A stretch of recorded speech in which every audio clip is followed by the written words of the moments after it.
উন্নতি লাভ করুক এই আশাবাদ ব্যক্ত করে আমি আমার বক্তব্য শেষ শুরু করছি।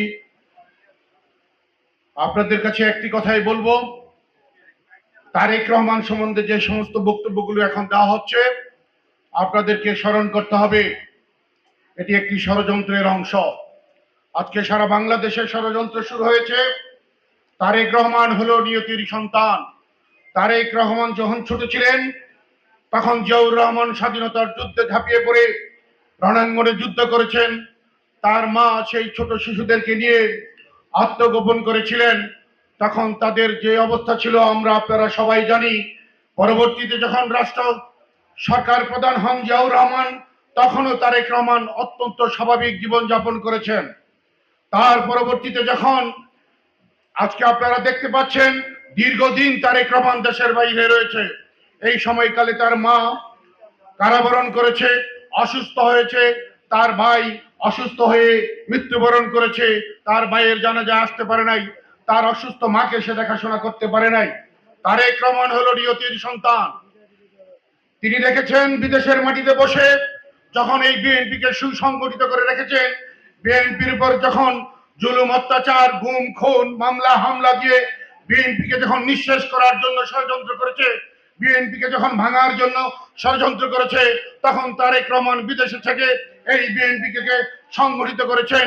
আজকে সারা বাংলাদেশে একমাত্র সবচাইতে জনপ্রিয় দল বিএনপি।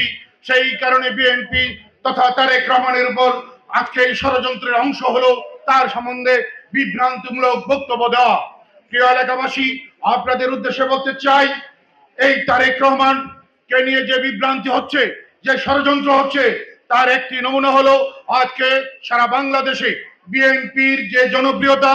আমরা নির্দ্বিধায় বলতে পারি যেই আসনটিতে বিএনপির খারাপ অবস্থান, সেই আসনটিতেও সর্বনিম্ন বিএনপির জনপ্রিয়তা হলো 60%। আর অন্যান্য আসনগুলিতে বিএনপির 80-90-এর অধিক জনপ্রিয়তা রয়েছে। তাই আপনাদেরকে বুঝতে হবে, আপনাদেরকে খেয়াল করতে হবে, তার পাশাপাশি এমন কোন রাজনৈতিক দল নাই যার সর্বোচ্চ জনপ্রিয়তা 20% আছে। সেই কারণে আজকে তারা ষড়যন্ত্র শুরু করেছে যাতে নির্বাচন না হয়, যাতে নির্বাচন পিছানো যায়, যাতে দেশের মধ্যে ষড়যন্ত্র করে দেশের মধ্যে একটি বিশৃঙ্খলা সৃষ্টি করা যায়। সেই কারণে আপনাদেরকে সজাগ দৃষ্টি রাখতে হবে। বিশেষ করে বিএনপির যে সমস্ত নেতা কর্মী আছেন তাদের উদ্দেশ্যে বলবো, আপনারা এমন কোনো কাজ করবেন না যাতে বিএনপির কোনো সুনামের কোনো ঘাটতি হয়, বিএনপির জনপ্রিয়তার কোনো ঘাটতি হয়, আলহাজ মোহাম্মদ গিয়াসউদ্দিনের যাতে জনপ্রিয়তায় কোনো ঘাটতি হয়। খুব শীঘ্রই নির্বাচন হওয়ার সম্ভাবনা আছে। সেই কারণে আমাদের মধ্যে কোনো বিভ্রান্তি থাকতে পারে না। আমরা সবাই ঐক্যবদ্ধ। আলহাজ মোহাম্মদ গিয়াসউদ্দিনকে নিয়ে আগামী নির্বাচনে আমরা স্বতঃস্ফূর্তভাবে অংশগ্রহণ করব ইনশাআল্লাহ। কারণ পুরানো চাল ভাতে বারে একটি কথা আছে না, আলহাজ মোহাম্মদ গিয়াসউদ্দিন বিগত সময়ে সফল সংসদ সদস্য ছিলেন। বিগত সময় তিনি ইউনিয়ন পরিষদের চেয়ারম্যান ছিলেন।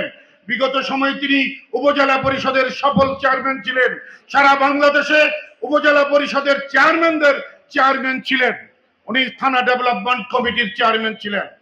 যার এতগুলি গুণাবলী, যিনি সারা বাংলাদেশে তথা সিদ্ধিরগঞ্জের প্রতিটি শিক্ষা প্রতিষ্ঠানে অংশগ্রহণ করে তিনি যে এলাকায় শিক্ষার আলো সারা বাংলাদেশে ছড়িয়ে দিচ্ছেন, সেই লোকটির সাথে জনপ্রিয়তায় কাছাকাছি কোন নেতা আমরা দেখতে পাই না।